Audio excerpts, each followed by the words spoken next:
So I think life would be really, really boring if we did not have a few indulgences.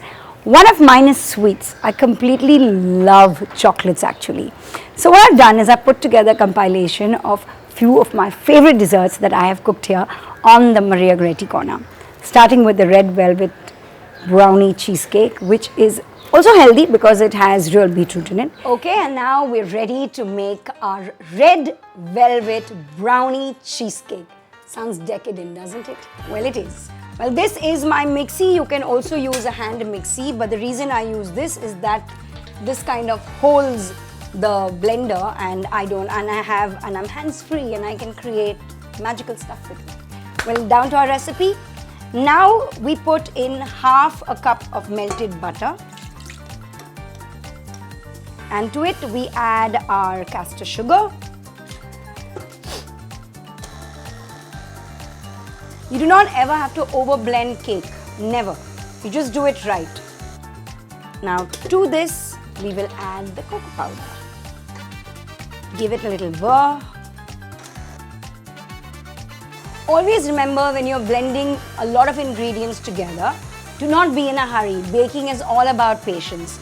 So you have to blend each ingredient very well into this mix, otherwise it's not going to be like you imagine it to be. Basically then it won't become like how amazingly I make it. So the cocoa is now blended really well. To the cocoa we add fresh beetroot. Because I think when you add fruit or you add vegetable to anything, it only gets better. And there's a lovely texture that this brownie will have. It needs very little stirring. Okay, the beetroot is nicely done. To this we're going to add our eggs.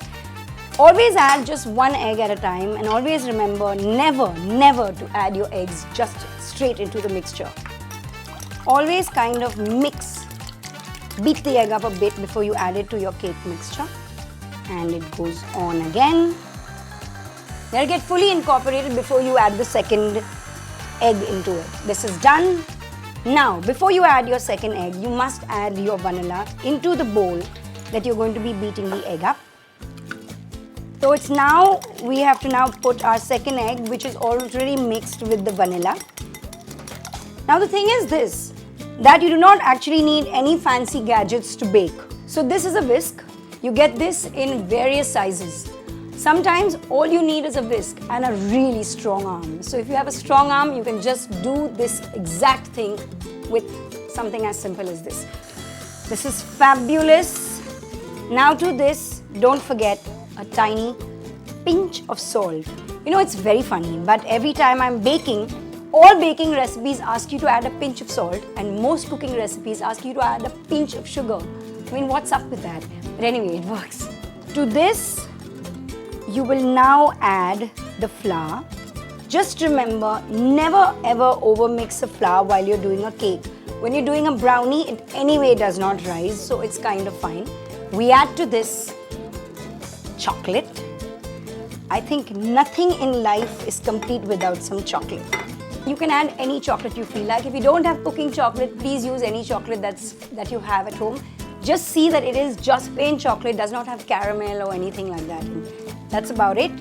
And to this we add 2 teaspoons of red food coloring. Now what makes the red actually pop is white wine vinegar.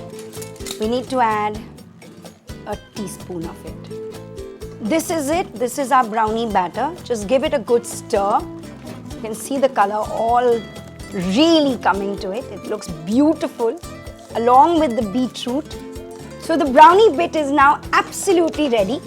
We have a prepared tin. We're going to pour it into the prepared tin and then get ready to make the cheesecake part of this decadent recipe. And now for the cream cheese part of this cake. Well, you need 226 grams of cream cheese that has been softened and is really, beautiful and molten and pliable, just like Indian men like their women. But you know what happens when you heat cream cheese? Destruction. Now what you need is egg, you need vanilla, and you need 1/4 cup sugar. First, the vanilla, as always, mixes with the egg. Do not forget, whisk the egg along with the vanilla and add it to the cream cheese. And now you have to just whisk this in. So like I said guys, you do not need fancy equipment. Okay? See, check my arms out. They're so good. Just because of all this whisking. Now you have to add 1/4 cup of sugar.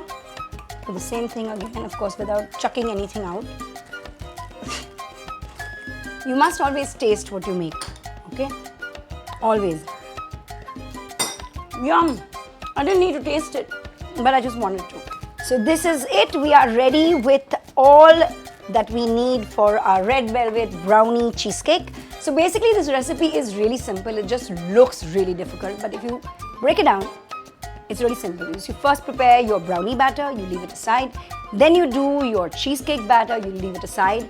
And then the difficult bit is you put the brownie batter, you pour over that your cheesecake batter, and then you bake it at the right amount of heat. Exactly like how you should know how to handle women. So now in a prepared tin, by prepared tin I mean it needs to have butter paper or silicone paper. I like using silicone paper because I think because I like it actually. I just like it. So you pour the brownie batter into this. Not all of it though. You just leave a bit behind, which you will need to pour over the cheese batter to make some kind of pretty designs. So I've kept about a tablespoon of it behind here, as you can see, and this is for later. Now over this, be very careful because sometimes it just kind of folds into it. So now you take your cream cheese and pour it ever so gently over your red velvet batter. Lovely. It kind of goes off on its own, so you don't have to worry too much. But just see that the ends it goes till the ends. This is done, and now for the little end of it. So all you do is take some of the batter that you had saved and put it over over the cheese batter, the cream cheese batter. And then take a fork and just have fun. And now this is ready to go into a preheated oven at 175 degrees for just 30 minutes.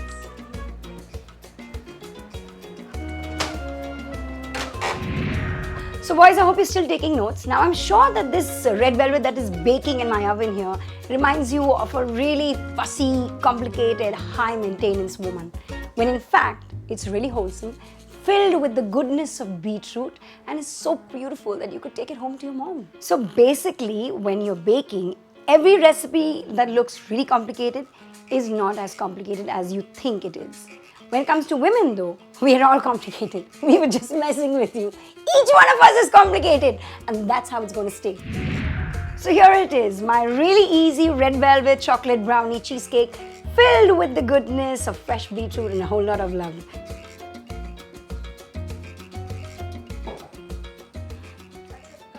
Then we have the Banoffee Pie, which of course is healthy because it has banana in it along with, of course, dulce de leche and lots of cream. Okay, first you start with, you just need like a 7-inch pan. That's about it. It does not have to be too deep because otherwise it would be too indulgent and a dessert. So you can take yourself a little plastic. You can either do this in a food processor. So what I'm using right now is about 20 pieces of digestive biscuits. But if you don't have digestive biscuits, please feel free and also use Madi biscuit. It works just as well. What happens when you do the biscuit in a food processor, that it all kind of gets munched. I don't want that. I want it to be a little thick, a little squished, you know. Just leave it as it is. It's really nice as it is. This is done. We are done.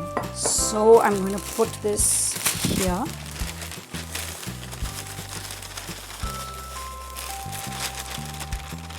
To this, I'm going to add our melted butter. Now I'm going to put all in at the same time. I'm just going to put it in gradually So that sometimes if you feel you have too much of butter, you can just rectify it while you're doing it. You don't have to go in with the entire amount. So basically a banoffee pie can be made with a tart base if you feel like it, or the easier version would be like a biscuit base. Okay, this is done. We don't need any more of the butter. So I've used approximately about 125 grams of melted butter. Now, you take your dish. Okay, this is your dish. Okay, it has a loose bottom so that when it sets, you can just kind of tip it out of this and you can serve it just like this. So when you are doing this base, just see that you have packed it in really well so that it does not break when you are trying to get it out of this mold. So this is now nicely in place. So we're going to put this into the fridge for say 20 minutes to 30 minutes, and after that we are going to arrange it and serve it. Our lovely base is chilling in the fridge, and what we're now going to show you is our indulgent, voluptuous filling, which is the toffee. Now it's really simple to make toffee because all you've got to do is take a can of condensed milk, immerse it into boiling water for 2 hours, and what you get at the end of it is the most delicious tasting toffee you have ever tasted, and it can be done in your kitchen. So here it goes. This is what it looks like. So this is it.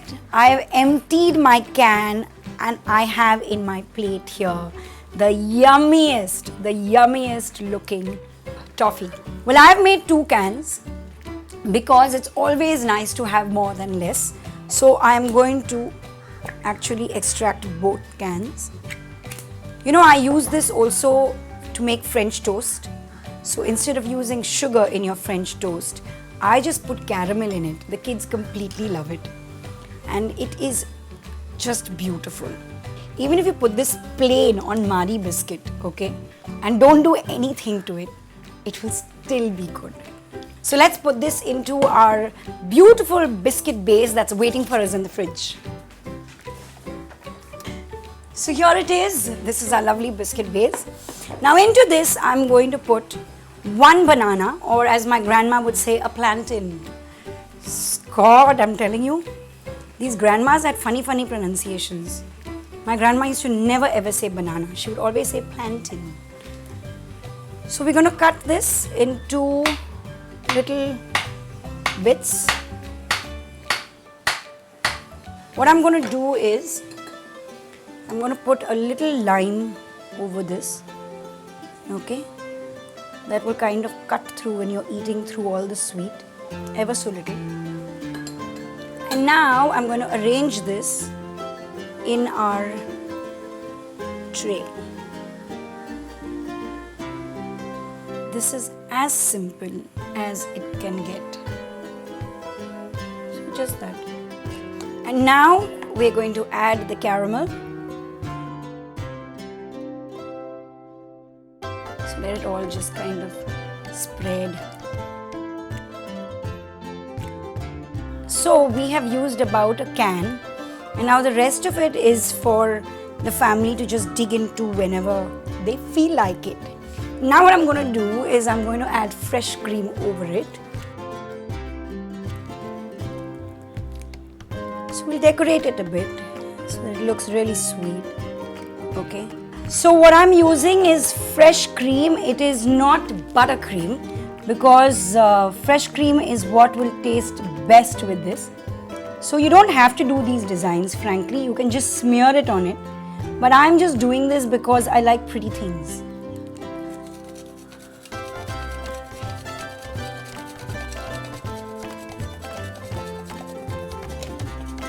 So this is it. Our banoffee pie is ready, and now I'm going to continue cooking for the rest of the day and wait to cut this when my guests arrive in the night. Then we have the orange cake, which is gluten-free. I mean, who does not like gluten-free dessert? Now, the first time I had an orange cake, it was actually on a trip to Spain with 3 of my really best friends. And I remember biting into this orange cake and it was like a piece of heaven.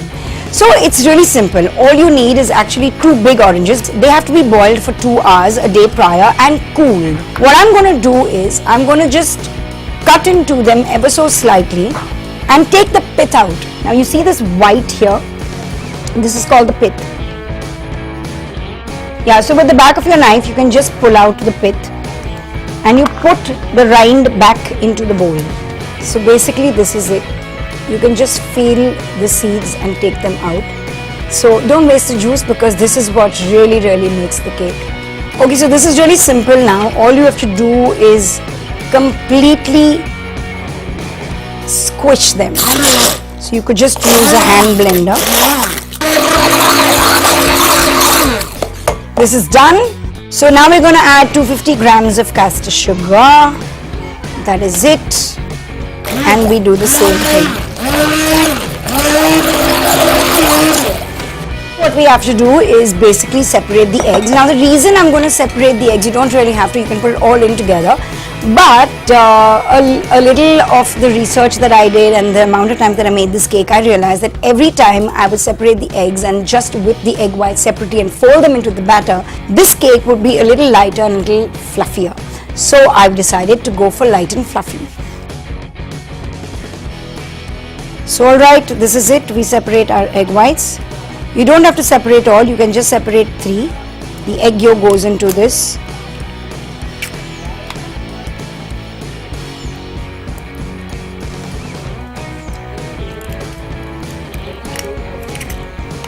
Now, go back to mixing. To the almond flour, we're going to add 1 teaspoon of baking powder. Okay. And just kind of mix it around. In the meantime, I'm going to whip these egg whites really stiff till they nicely have great white peaks. So now that our egg whites are ready, we're going to add the almond flour to our orange and egg mix here and just whisk it really well in. Okay, just see that when you're mixing the almond flour, that it all gets nice and smooth and there are no lumps. Very nice. So with my little spatula, I'm now going to fold the egg white in. Now the thing is about making this orange cake, I've realized the cake tastes better if you do cook the oranges in advance than if you just put fresh orange into your cake. When you do put fresh orange into your cake, somehow the flavor of the orange dissipates. But if you boil the entire orange before that and you put it into your cake, it just kind of infuses the entire cake with oranginess, if that is a word. So basically you have to break down this egg white now and see to it that it's a nice flowy batter. Now this cake takes approximately 50 to 55 minutes to cook. But all ovens work differently. So just remember that when you're doing this, to keep an eye on the cake. Also, sometimes what happens is this cake browns very easily. So after 20 minutes of it cooking, I would really tell you to look at it. And if you think it's getting browned too fast, then just put a big piece of foil over it. So that kind of controls the browning. So my lovely fresh orange gluten-free batter is ready. I'm now going to put it in an oven. It's going to bake at 170 degrees centigrade with the fan on for exactly 15 minutes. If you're not too sure whether your cake is properly baked, then at around 15 minutes I advise you to put a toothpick into it, and if it comes out clean, your cake is baked. If it comes out with a little bit of crumbs that look cooked, it's fine, you can take it out because it does have extra cooking time outside. When it comes out till it gets cool, it kind of still gets cooked inside. But if it comes out like batter, then you need to put it back in. Okay, my cake is just out of the oven. It took exactly 55 minutes to bake and it is nicely browned on top. I did not put the tin foil on it because I really like this brown on it. Now I'm going to wait and let it cool, and then I'm going to topple it over onto this beautiful brown platter. And I'm just going to dust it with some icing sugar and serve. But you've got to have some patience for that. I'm going to just take it out. Lovely.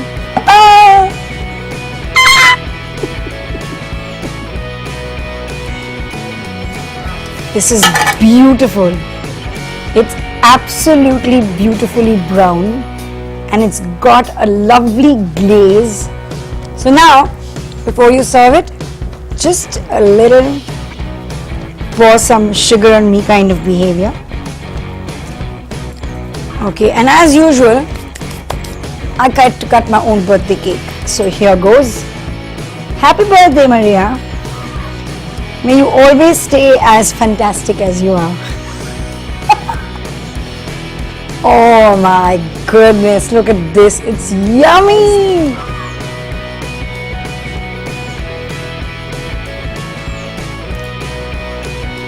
It's magical.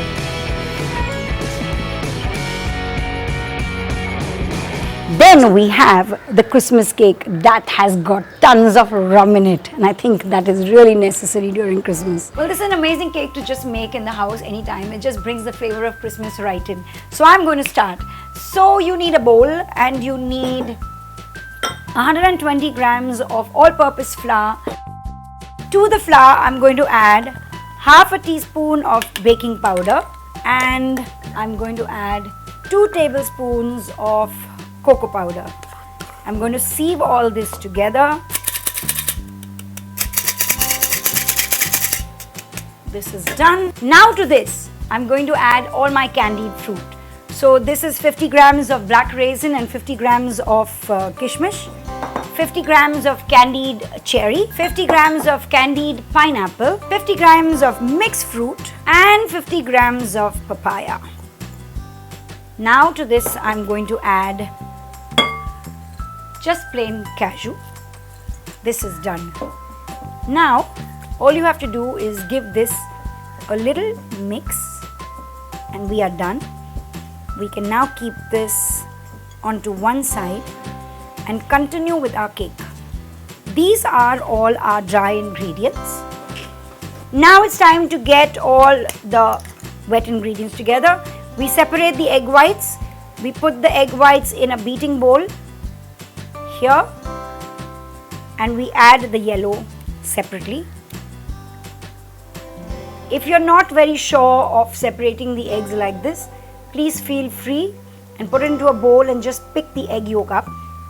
Well, to the yolks you have to add 2 tablespoons of jam. Please go ahead and put any jam you like.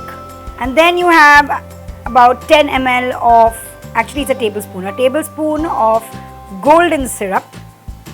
Then we add 10 ml of caramel color that basically gives the cake that rich brown color to it.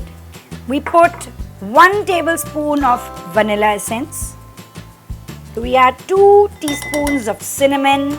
We now give this a good little whisk.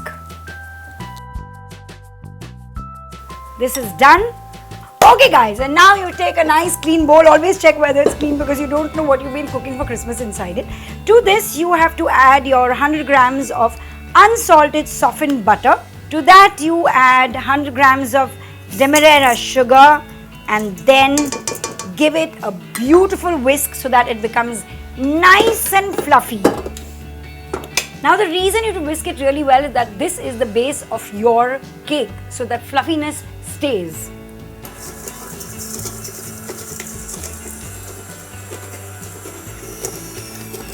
Fabulous, this is nice and fluffy. Now to this butter and demerara sugar mix, we are now going to add our egg yolk mix. Here it is, it smells awesome. In it goes with all the Christmas goodness going inside it. Now we're going to give this a quick whisk. So this is ready, it looks very beautiful. Now comes our dry mix. Okay, now the thing is that a traditional cake does not have any pieces of chocolate in it. It has, actually it just has dry fruit. But I cannot imagine not putting chocolate in it. So I'm going to put in 2 handfuls of chocolate buttons into this, because I think it's just going to add to the richness of the cake. Okay, stir it all in. This is very nice, so it will give it a little gooey flavor. And I'm going to add, say, about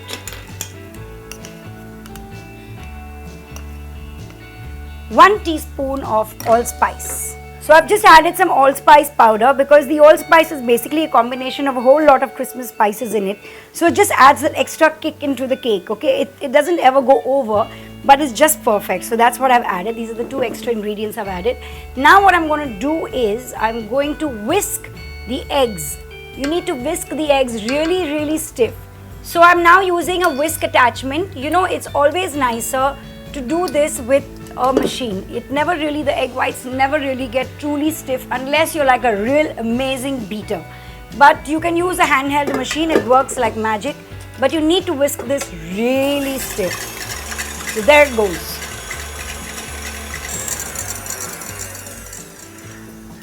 Okay, this is beautiful. It's absolutely beautifully done. So when you beat the egg whites really well, it kind of gives it its lightness, and that's what you're looking for in a cake like this. Okay, now we have to mix each of the components together, which means we have to mix the dry to the wet, and after that is done, you add the egg white. So here we go. We put our dry ingredients to the egg yolk and the butter and the demerara sugar mix, and you give it a nice easy whisk. This is done. So I just came back from this amazing holiday in Australia and I bought some amazing bakeware. One of the things I bought was really cool looking spatulas, and every spatula comes with little messages. I love the message on this. It says you only live once, lick the spoon, and that's exactly what I'm going to do. So right now, of course, I'm going to first, we finished with this, so I'm going to take this off the mixer and I'm going to fold the egg white in. I'm not going to put the egg white again through a mixie because that will just kind of break it all down. I don't want to do that. I want to keep the fluffiness in it. So I'm going to now add the egg white to our cake mix and just ever so slightly mix it all in. It's going to take a bit of time.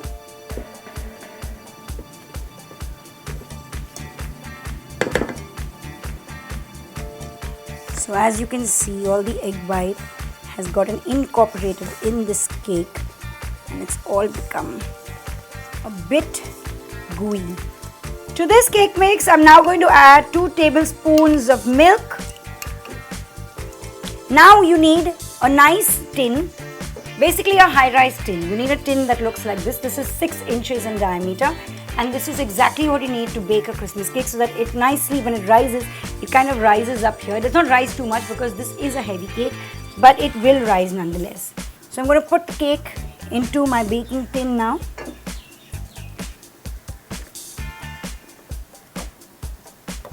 Well, our batter is now ready and it now goes into the oven for 1 hour 15 minutes at 150 degrees.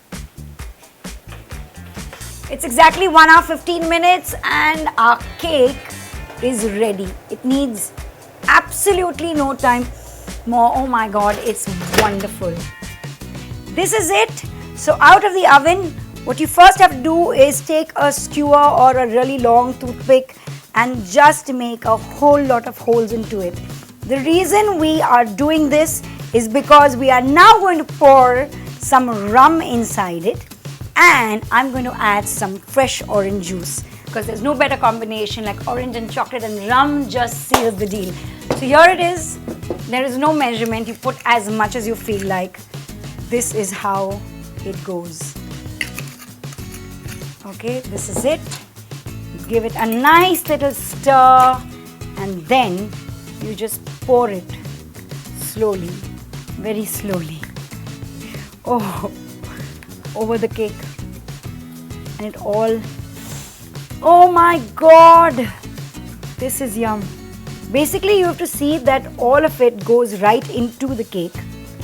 Oh, I think this is it. I'm just going to tell you how it tastes. It tastes like a party. Okay, I have absolutely no patience, so I have taken out this cake and I'm going to take a bite into it. And I'm going to bake another cake to decorate it. So I'll just go into the center. Oh my God, this is the way cake should be eaten. from the oven straight into your mouth. And last but not the least, our quickie jalebi, which is a complete hit every time I make it. You know, I don't know anybody who does not like jalebi, and what I'm going to show you today is my version of a quickie jalebi. Okay, the first thing you start when you make a jalebi is you get the syrup ready. Remember that when you get the syrup ready, it has to stay warm, that when you put your jalebi from the fire to the syrup, your syrup should be nice and warm. It should not be boiling, but it should just be kept warm. So we're going to start with the syrup. For that, you're going to need 1.5 cup of sugar. Just remember, no matter how much of sugar you put into your pan, you need half the amount of water. So if it's 1.5 cup of sugar, we need 3/4 cup of water. You mix the two of them together. You need to put it on low flame. Let this sugar syrup nicely boil. What we need also is half a lime. Okay, so basically, since this is like a really quick version of jalebi, the batter does not take time. So which is why I'll put the sugar syrup to boil first, and along with that I'm going to also heat the oil, so that as soon as my batter is ready, I can simply make the jalebis, and that's about it. Put your sugar syrup on a medium flame. What I'm also going to do is that I'm going to pour the oil into a wide pan because it's easier to cook the jalebi in this. So we have our sugar syrup here that's nicely sizzling. We'll add a few strands of kesar to it. Okay, the kesar gives it a nice lovely gold color, and we just leave it. Okay, I don't want to add any more color to it, nothing artificial in this. Our sugar syrup is now done.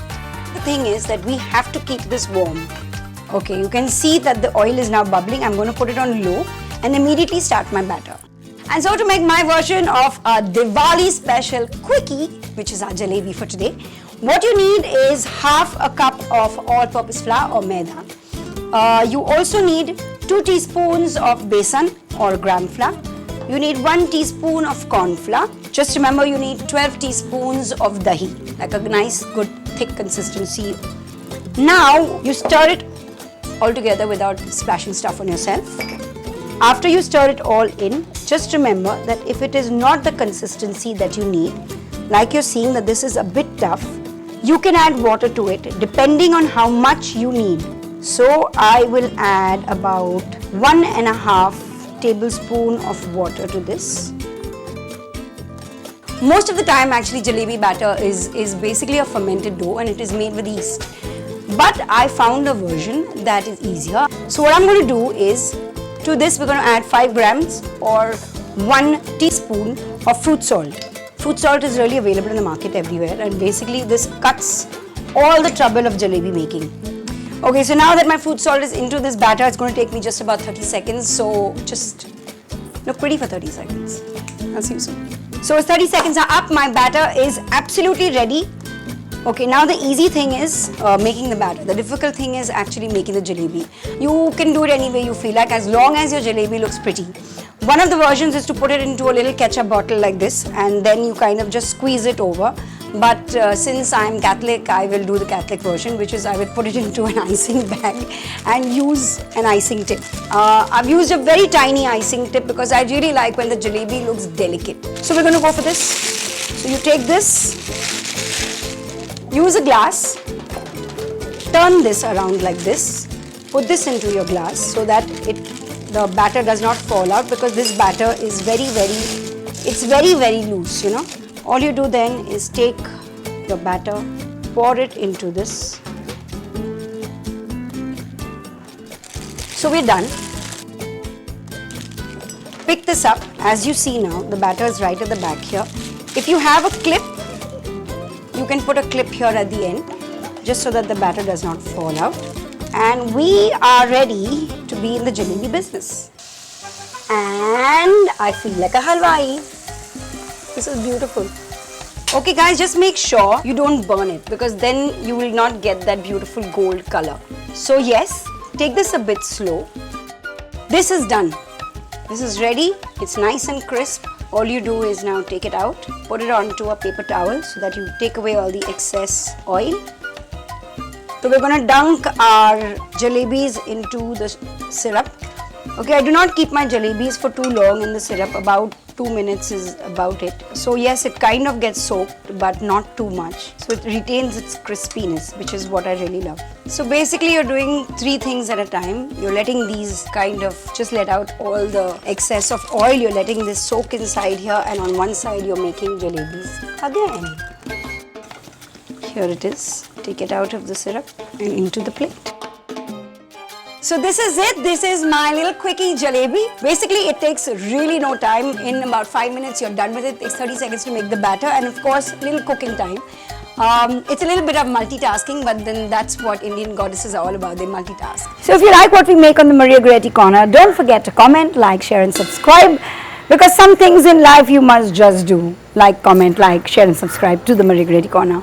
Also, this is our email address, mariagoretticorner@gmail.com, and we are now accepting recipes from everyone.